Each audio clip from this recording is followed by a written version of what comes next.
Bismillahirrahmanirrahim. Alhamdulillahi Rabbil Alamin. Wassalatu wassalam ala Rasulillah. Assalamualaikum warahmatullahi wabarakatuh. Ang pag-aayuno at ang Quran ay tagapamagitan sa araw ng paghuhukom.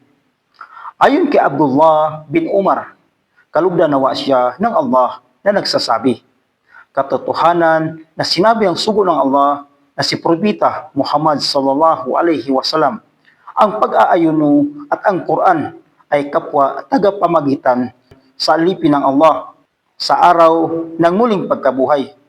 Sasabihin ng pag-aayuno, O aking Panginoon, pinigilan ko siya sa pagkain at sa pagnanasa habang siya ay nag-aayuno sa araw o buwan ng Ramadan.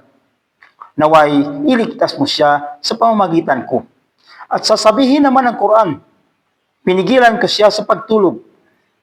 Siya ay nagbabasa ng Quran sa gabi. Naway iligtas mo siya sa pamamagitan ko. Kaya magiging tagapamagitan silang dalawa, ang pag-aayuno at ang Quran.